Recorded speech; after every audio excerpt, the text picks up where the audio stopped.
Jamaa mmoja alikuwa anampa kipofu pesa, alimpa pesa nyingi sana za noti huko na huko, kumbe kuna mwanamke pia ameona hicho kitu. Kipofu huyu anamshukuru kweli kweli huyu jamaa. Asante sana, nashukuru sana kwa kunipa pesa nzuri na nyingi. Mwenyezi Mungu azidi kukubariki na azidi kuongezea pale ulipotoa. Jamaa anafurahi kweli kweli. Asante sana kwa kusaidia kipofu. Kumbe huko na huko kuna mdada alikuwa anaona situation nzima, akaingiwa na tamaa na kuchukua kibunda kimoja cha pesa. Hicho akachukua cha kwanza, akasema kumbe ni pesa nyingi, maana noti tu wala sio change, mali zozoea vipofu ndo anapaga vicheche change. Lakini ghafla huyu jamaa kahisi kitu, maana vipofu wananusa sana harufu. Akaanza kusikia mbona kama kuna mtu hapa, nani yupo hapa, nani yupo hapa? Akapapasa na fimbo yake, hajamuona mtu yoyote. Akasema okay.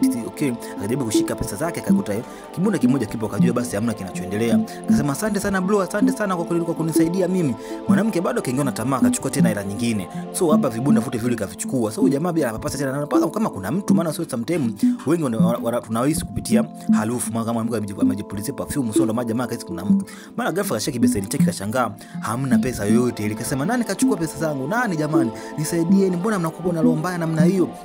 Huyu mwanamke anafurahia kweli kweli baada ya kuchukua pesa, na kiangalia ni pesa nyingi kweli kweli ambazo zinaweza zikamsaidia. So tamaa ndio imemponza huyu mdada, kwa sababu huwezi kumbuibia kipofu kama huyu ambaye mtu kaenda kuomba, maana hawezi kufanya kazi yote. So ameenda kuomba ili apate riziki chochote kitu, amepewa pesa, yeye kaingiwa na tamaa, kaja kuzichukua hizo pesa. So jamaa analamia kweli kweli, na wewe unamwibia kipofu, Mwenyezi Mungu hapendi tabia kama hizo. Jamaa analamia kweli kweli, nani analia kwa uchungu, sababu alisaidiwa pesa nyingi. So aliamini kwamba zile pesa zitaenda kumsaidia kwa namna moja ama nyingine. Huyu mwanamke huko anafurahi kweli kweli, anasema leo hapa naenda kufurahia kweli kweli. Kasitoka kwa mara ya pili, akaanza kushangaa kumbe hela zipo kweli.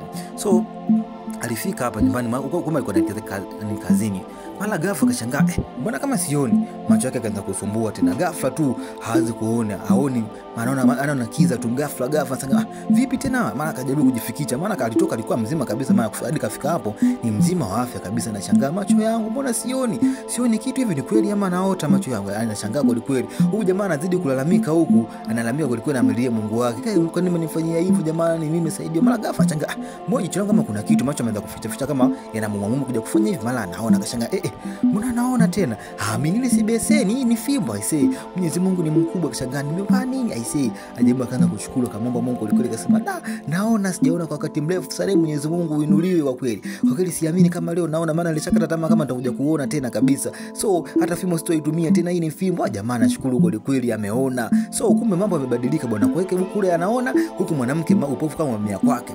So mwanamke analia kweli, msioni, anajaribu kujipuliza lakini hawezi, haoni kitu. Yeye amesimama tu getini hapo, yani haelewi nini cha kufanya, maana mambo yameko tofauti. Mara ghafla ile gari ambao jamaa alimsaidia kipofu pale, so anakuja zake hapa home, hapa kazi, hapa tuseme hapa ni kazini. So udemu alikuwa anafanya kazi hapa, na mara kufika hapo nje. Sasa jamaa anashangaa, vipi tena huyu, kuna nini tena, mbona anaanza kulialia bila sababu? Jamaa anabidi amfuate, jamaa kuna nini tena, mbona mazingira namna gani, vipi?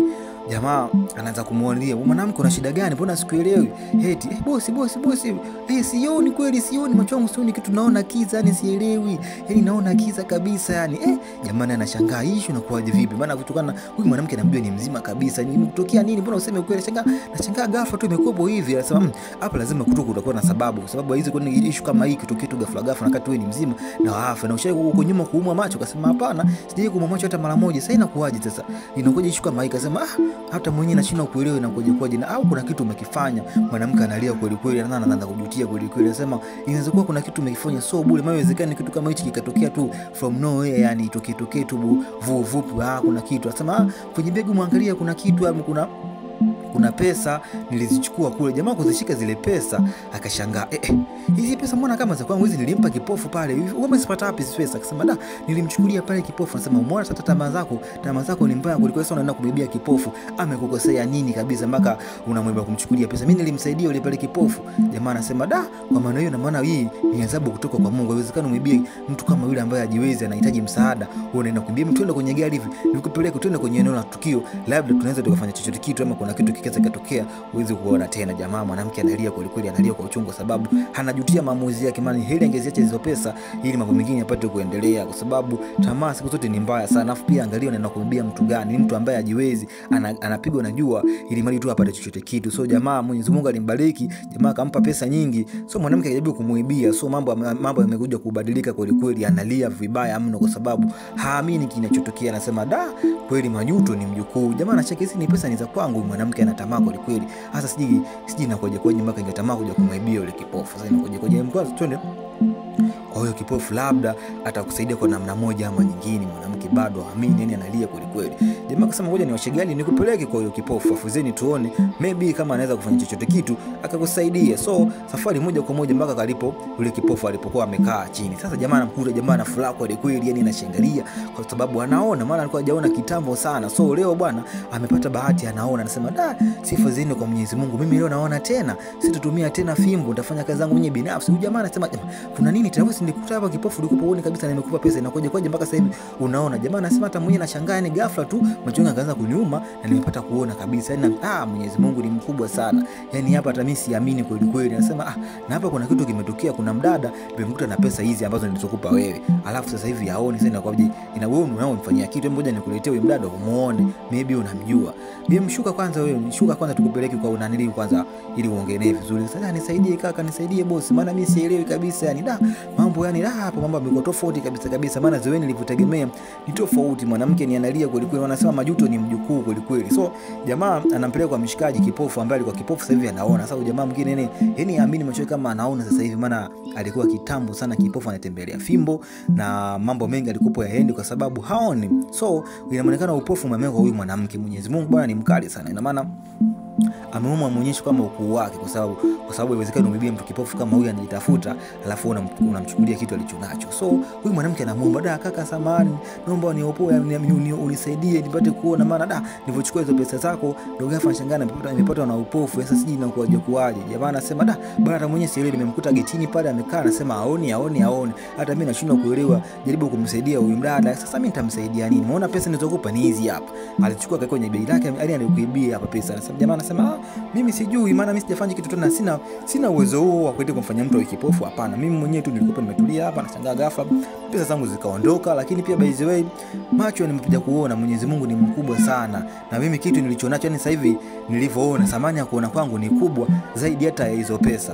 Anasema sasa tafadhali msaidie jamani. Mwanamke analia kweli kweli, maana haamini kinachotokea kwa sababu mambo yamebadilika kweli kweli. Jamaa anasema msaidie bwana, huyu kashajutia kosa alilolifanya kwa sababu tamaa tu zilimpitia. Jamaa anasema sasa mimi nitafanya nini? Nataka mimi nifanye nini? Sasa nataka mfanye aone tena. Sasa mimi sina uwezo huo wa kumfanya aone. Mwenyewe hapa sijui nini kinaendelea kwa sababu mwenyewe nilikuwa sioni, maana nashangaa ghafla napata kuona. Kwa hiyo hata mwenyewe sielewi. Akasema shika pesa hizi hapa. Akasema mimi sina shida tena na pesa, maana uwezo wa kuona na sasa hivi na pesa hizi samani ni tofauti, maana kitambo sana nilikuwa nalilia nipate kuona, lakini sasa hivi kama Mwenyezi Mungu amenisaidia nimepata kuona. Afu nipata tena masuala ya pesa kwangu hazina samani tena zaidi ya kuona kwangu. Kwa hiyo sasa hapo sijajua inakuaje kwaje, na mimi sina uwezo wa kumsaidia huyu dada kwa sababu mimi sijamfanya awe kipofu.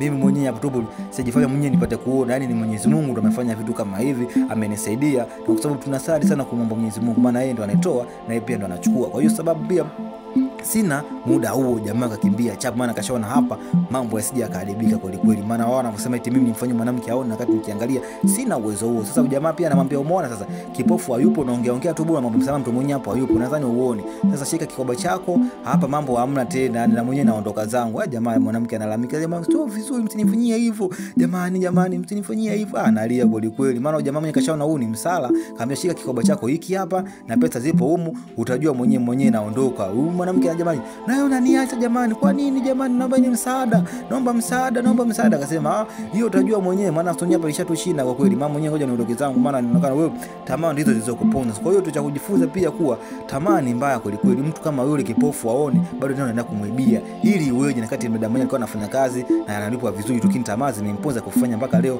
haoni tena. So tujifunze kuisamili kuna kuzizuia tamaa zetu.